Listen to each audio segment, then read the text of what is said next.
বন্ধুরা আসসালামু আলাইকুম। এই দিন শুনতেছি সবার মুখে একটা কথা যে ভাই এলাকায় মাছ নাই, ভাই দেশে মাছ নাই। একটা সময় কত মাছ মারছি, কত মাছ খাইছি। আরে ভাই রে, এলাকায় মাছ কেমনে থাকবে? আপনি আর আমি তো মাছগুলো নষ্ট করি, সেটার জলজন্ত প্রমাণ আমার পিছনে। এই যে দেখেন, চায়না চাই জাল, দেখেন কত বড়, কত বড় জালটা দেখেন। আসলে কইয়ে জালের ভিতরে যেমন কইয়ে জালের একটা ফাঁসের একটা মাপ থাকে, যেমন কই মাছ, পুঁটি মাছ, ভেদি মাছ বলে, গুইঞ্চা মাছ, এইগুলো বাজে। কিন্তু আমার পিসি যে জালটা দেখতেছেন, আসলে এই জালে কোনো ভেদাভেদ মানে না। ছোট থেকে একবারে বড় পর্যন্ত যত বড় মাপের মাছ আছে, এবং এই কুলায় যে গ্রাম অঞ্চলে আর বা কত বড়ই মাছ থাকতে পারে, ধরেন শোল মাছ, টাকি মাছ, কই মাছ, এইসব জাতীয় মাছগুলো সব মাছ এই জালে নষ্ট করে ভাই। আসলে এই জালটা শুধু আমাদের এই যে বরিশাল অঞ্চলে না, সারা বাংলাদেশের আনাচে কানাচে ছড়াই গেছে। একান্ত আমি মনে করি আমার ব্যক্তিগত দিক থেকে যে এই জালে কিন্তু সমস্ত ছোট মাছগুলোরে নষ্ট করে, এবং আর এই জালের ভিতরে যেই মাছ একবার ঢুকবে, ওর জীবন মরণ ঐতরীতি শেষ, ওর মরণ পাশন ঐতরীতি শেষ। এখন আমি আপনাদেরকে একটু তুলে ধরতে চাই এই জালের বিষয়টা। দেখেন ভাই, জালটা কত বড় দেখেন, এমনকি বড় বড় বিষাক্ত সাপও এই জাল থেকে রেহাই পায় না।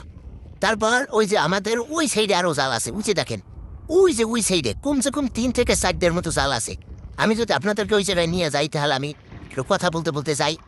শুধু একটা জাল না, দেখেন ভাই, এই এনে মনে করেন 10 হাত জায়গা হইবে না, এই 10 হাত জায়গার ভিতরে কমসে কম 15-20টা জাল।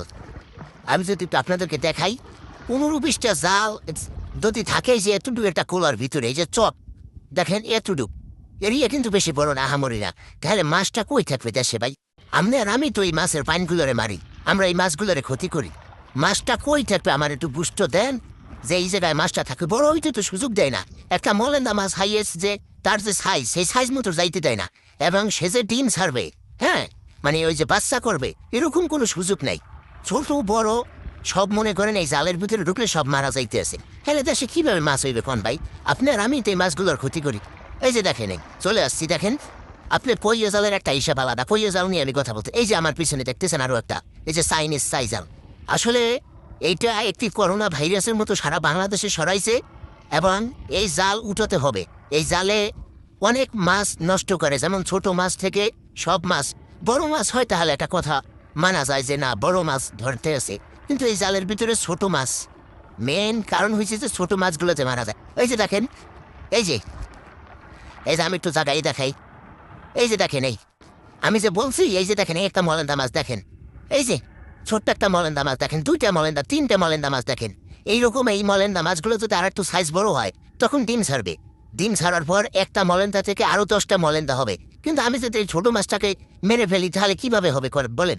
কিভাবে হবে দেশে, কিভাবে মাছের সংখ্যা মানে বাড়তে হবে? এটা একটু বলেন। এখন যাই হোক, এই ভিডিওটা সবাই শেয়ার করে দিবেন। আর এরকম চাইনিজ এই সাই জাল যার যার এলাকায় আছে, বলবেন যে এই জাল চলবে না।